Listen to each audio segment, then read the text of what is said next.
Deus, assim como Michelangelo, não vê a pedra bruta, ele vê a arte que pode sair da pedra. Nós não fomos feitos para sermos rejeitados. E se tem um negócio que dói na gente, é ser rejeitado. Não é? Imagina, teus amigos todos fazem uma festa, chama todo mundo, menos tu. Como é que tu se sente? Tu se sente péssimo, não é? Aquela pessoa que você é apaixonada, aí de repente te rejeita. Como é que você se sente? Você chora 2, 3 semanas. E essa é uma rejeição simples de lidar. Porque tem pessoas que sofreram rejeição paterna, materna, rejeições mais profundas. Eu preciso te dizer, ninguém foi feito para ser rejeitado. E eu imagino que deve ter doído em Paulo. Por quê? Porque agora ele não era mais Saulo. Agora ele havia sido transformado. A Bíblia diz que ele era um novo homem. E logo quando ele é rejeitado, era como se o diabo quisesse minar na sua identidade. Era como se o diabo estivesse usando Ananias para dizer: Saulo, seu passado é mais poderoso do que o seu futuro. Mas o que Ananias não sabia é que o futuro de Paulo seria muito mais poderoso do que o seu passado. O diabo sempre vai usar alguém, alguma pessoa ou algo para minar a nossa identidade. Para dizer que a gente não é capaz de fazer alguma coisa, que a gente é só um pastorzinho de ovelhas. Ou quando ele não conseguir através disso, ele vai dizer assim: você não é capaz por causa do seu passado. Você não é capaz pelas coisas que você fez. Você não é capaz porque agora você está querendo ser essa pessoa. Se eu sei quem você é. O diabo sempre vai querer minar a nossa identidade e deturpar aquilo que Deus já fez na nossa vida. Porque no momento que ele tem um encontro com Deus, ele é completamente transformado. E é aí que entra a construção da nossa identidade. Porque todas as vezes que somos rejeitados, é uma tentativa do diabo de desfigurar a nossa identidade. Mas quando entendemos que somos aceitos, que Deus, quando olha pra gente, não vê uma obra inacabada, mas vê um projeto final, nós conseguimos progredir no nosso propósito. Nós precisamos entender que Deus vê além do que vê o homem. Deus vê mais do que aquilo que nós conseguimos enxergar. Deus consegue perceber as entrelinhas. Deus vê o fim da história. Uma vez eu vi uma história que eu amo. É que Michelangelo, ele lá em Florença, na Itália, quando ele morava lá, ele sempre foi um artista.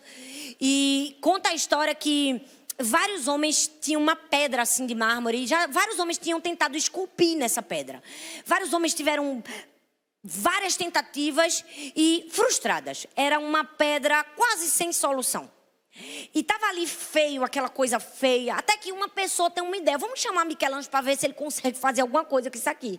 Porque todo mundo já tentou, ninguém conseguiu, mas quem sabe ele não consiga. Então conta a história, e essa história é verídica, que Michelangelo pegou aquela pedra toda quebrada, bruta de mármore, e ele fez uma cabana. Ele escondeu aquela pedra para que ninguém visse o que ele estava fazendo. E ele trabalhou naquela pedra durante 1 ano e meio. 1 ano e meio numa única pedra. E aí o que é que acontece? Depois de 1 ano e meio, vem um daqueles operários e destrói a cabana de Michelangelo. E quando destrói a cabana de Michelangelo, percebe que aquela pedra que ele estava esculpindo há 1 ano e meio era uma escultura, um retrato de Davi. Uma das obras mais clássicas do mundo, que é orgulho para Florença. O que é que eu quero dizer para mim e para você? É que Deus, assim como Michelangelo, não vê a pedra bruta, ele vê a arte que pode sair da pedra. Ananias não conseguiu enxergar isso em Paulo, mas o próprio Deus enxergou isso em Paulo. Eu preciso te dizer que não importa qual foi o nosso passado e não importa o que nós fizemos de errado lá atrás, Deus consegue enxergar o nosso futuro.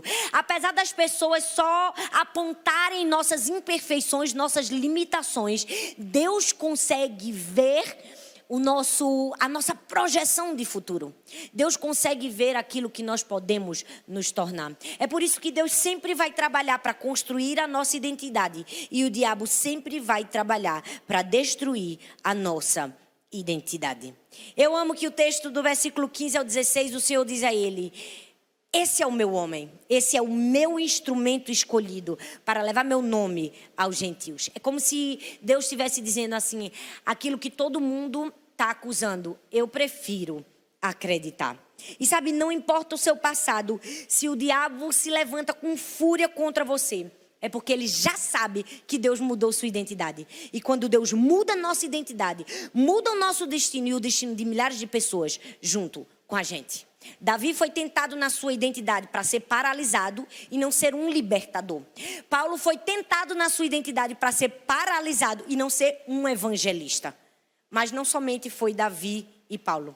Eu quero concluir com uma pessoa que talvez você nunca tenha parado para pensar, mas que foi tentado também na sua identidade. Mais de uma vez. O próprio Jesus.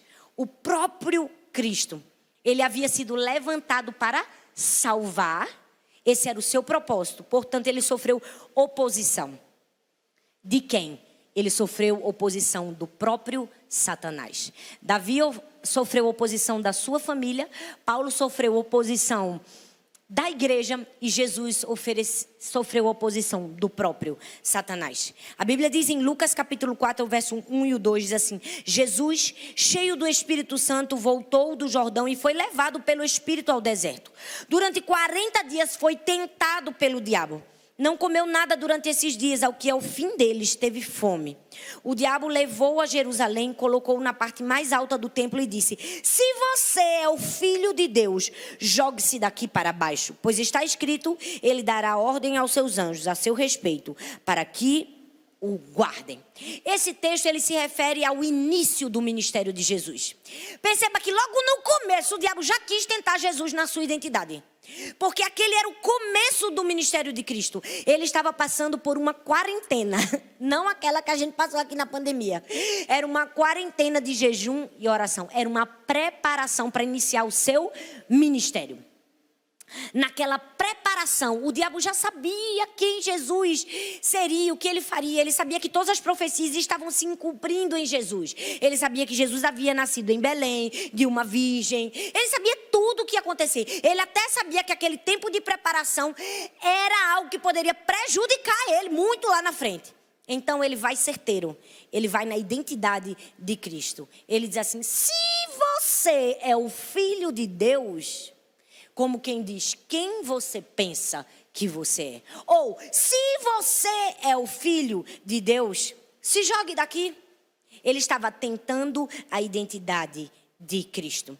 E se você parar para perceber, o diabo também faz isso com a gente. Esse tipo de tentação. Como quem diz, já que você é uma pessoa tão especial, você consegue se expor ou ser vulnerável a determinadas coisas. Já que você é pastora, você pode deixar o orgulho entrar no seu coração. Ou, já que você é um líder, você aguenta firme a tentação, fica aí do lado dessa pessoa. Ou, namora de um jeito que você não deveria. O diabo sempre vai testar a nossa identidade. Ele fez isso no começo do ministério de Cristo. E graças a Deus que Jesus sabia quem ele era. E não cedeu à tentação do diabo. E aí, Jesus continua, e para encerrar, ele tem a última tentação do seu ministério. A última carta que o diabo joga contra a identidade de Cristo. A última, ele foi astuto demais. Ele viu que não conseguiu paralisar Cristo no início, nem no meio da sua caminhada. Então ele tentou fazer isso como? No fim da caminhada de Jesus, no ápice, no momento mais importante do ministério e do chamado de Cristo. Você percebe que o momento mais importante do ministério de Cristo foi uma tentação contra a sua identidade? Foi. O texto diz isso em Lucas capítulo 23, versículo 32 ao 43. Diz assim: 2 outros homens, ambos criminosos, também foram levados com ele para serem executados. Quando chegaram ao lugar chamado Caveira, ali crucificaram com os criminosos, um à sua direita e outro à sua esquerda. Jesus, porém, disse: Pai, perdoa-lhes, pois não sabem o que estão fazendo. Então, eles dividiram as roupas deles, tirando sortes.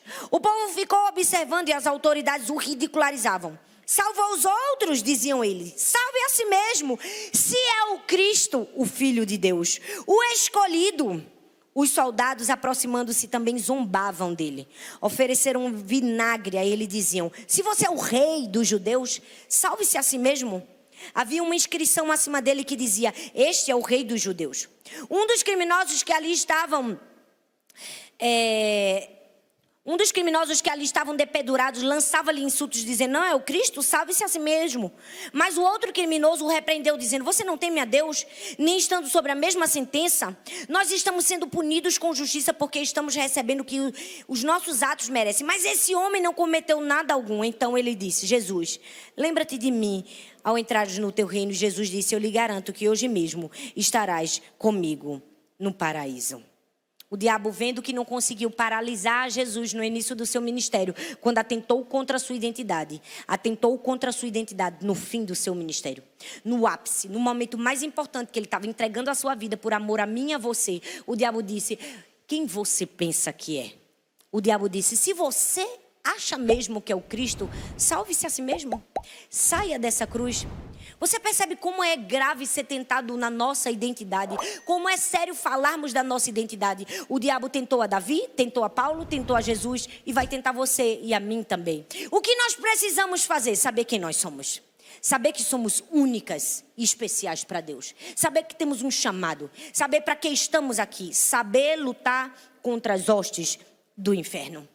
Saber conhecer quem nós somos. Reconhecer a nossa verdadeira identidade.